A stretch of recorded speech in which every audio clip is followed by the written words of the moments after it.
Bueno, la imagen que estáis viendo aquí es la imagen de un dibujo de un LED, ¿de acuerdo? Tenemos por un lado la imagen que veríamos en electrónica, que es el triángulo con las rayas aquí debajo. El ánodo y el cátodo se corresponde a la parte positiva y negativa del LED. El LED tiene polaridad, no se puede conectar en cualquier posición.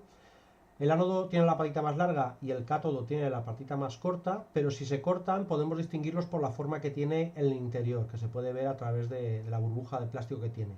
Y por otro lado, en los LEDs redondos sobre todo, también se puede ver en el círculo exterior, porque la parte del cátodo está como achaflanada. Si os dais cuenta, es un círculo, pero hay una de las partes que está sesgado, ¿de acuerdo? Ese sería el cátodo.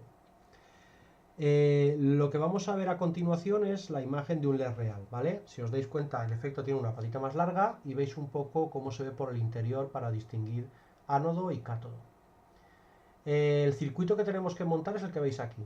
Para polarizar correctamente el LED y que no pase toda la corriente y que se pueda quemar, necesitamos poner una resistencia. El circuito que vamos a utilizar es el que veis a continuación. En este vemos la fuente de alimentación, que es V, con su polo positivo y negativo.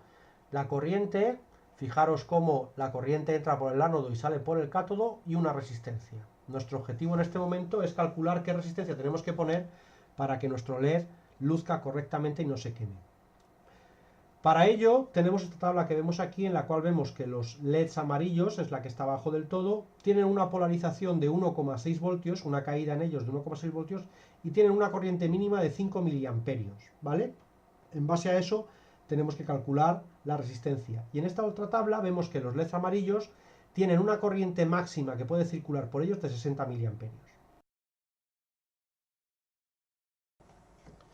La ley que vamos a utilizar para calcular nuestra resistencia, la que necesitamos para polarizar el LED, va a ser la conocida como ley de Ohm, que dice que la tensión es igual a la corriente multiplicado por la resistencia. ¿De acuerdo?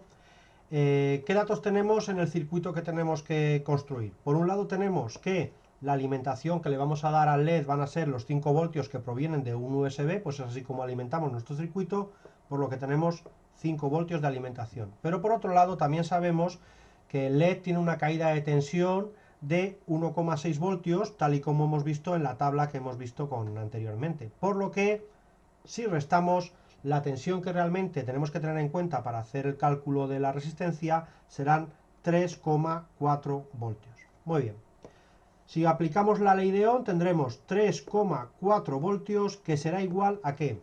La corriente que vamos a escoger para polarizar nuestro circuito y que no se deteriore, hemos quedado que estaba entre 5 y 60, vamos a coger una corriente de 20 miliamperios, ¿de acuerdo? 20 miliamperios. Y por último nos quedará calcular la resistencia. En esta fórmula que veis aquí solo hay un pequeño problema, y es que la corriente la hemos puesto en miliamperios, y para que la fórmula se pueda aplicar, esa corriente tiene que estar escrita en amperios, por lo que debemos transformar nuestra resistencia, nuestra ecuación de la siguiente forma. 3,4 voltios será igual 20 miliamperios pasado a amperios serán 0,02 amperios por la resistencia, que lo que nos dé serán ohmios. Muy bien. Si despejamos, tendremos que la resistencia será igual a 3,4 dividido por 0,02, que es igual a 170 ohmios. La resistencia que en principio deberíamos aplicar en nuestro circuito sería de esos 170 ohmios que comentamos. ¿Podemos escoger cualquier resistencia? Pues no, porque realmente en el mercado solamente se venden algunos valores de las resistencias, y probablemente esa de 170 ohmios que nos ha salido teóricamente no nos la vendan. Si nos vamos a la tabla que estáis viendo en este momento, vemos que existen resistencias que valen 150, 180 o 220 ohmios. En mi caso no dispongo de una resistencia de 180 ohmios, tengo una de 220 ohmios. ¿Es correcta? Pues sí, no habría ningún problema, porque si la resistencia es mayor, querrá decir que la corriente que va a pasar por el circuito es más pequeña, y por lo tanto hay menos riesgo todavía de que el LED se deteriore por un exceso de corriente. En todo caso, pensad que como teníamos un margen entre 5 y 60 mA y hemos cogido 20 mA, seguramente la polarización y la corriente que pase por el LED sea completamente correcta. Si cogiéramos una resistencia menor, aunque como hay mucho margen seguramente no pasaría nada, sí que cabe la posibilidad de que la corriente, al ser la resistencia menor, aumente y por lo tanto pueda provocar algún daño o algún deterioro o mermar la vida útil del LED.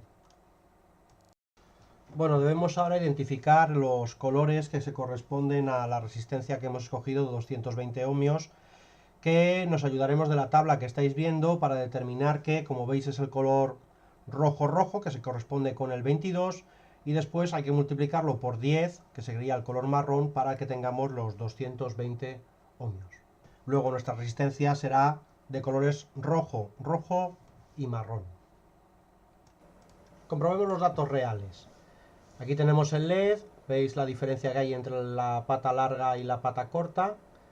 Podemos identificar claramente cuál es el ánodo y el cátodo, tal y como lo hemos visto antes. Incluso se ve en la imagen el aspecto de martillo que tiene el cátodo.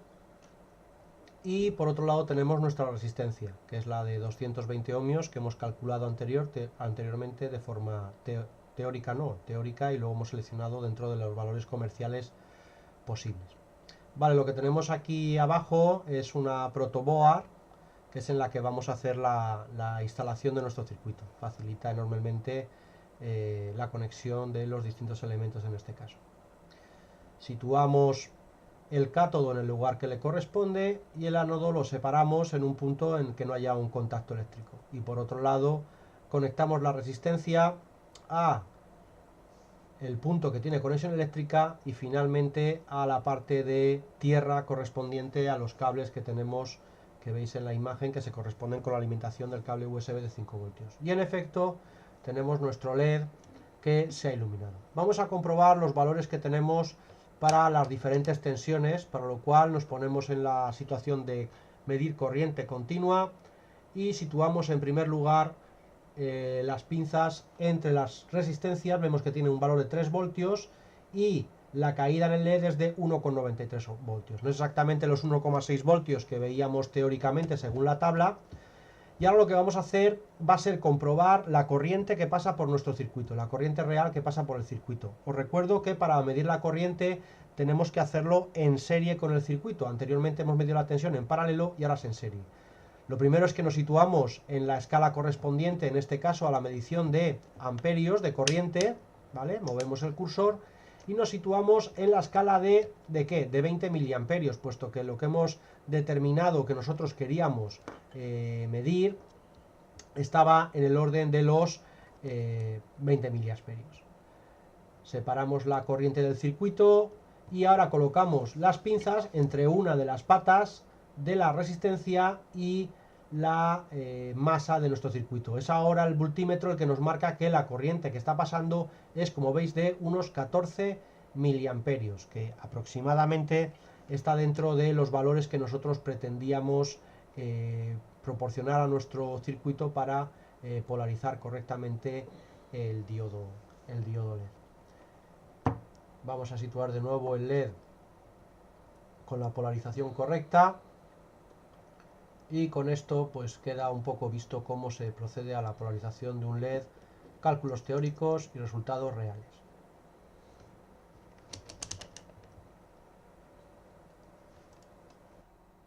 Esto es todo lo que quería enseñaros con este vídeo. Confío que con lo que os muestro tengáis claro cómo se debe proceder correctamente para polarizar y calcular las resistencias y corrientes que necesitan un LED, y en todo caso pues estaría bien que os suscribierais al canal, porque aunque no me voy a hacer rico ni lo pretendo, sí que me puede dar algún tipo de ventaja luego para poder seguir publicando material y entregándoos el mismo, que espero que este y los sucesivos sean útiles.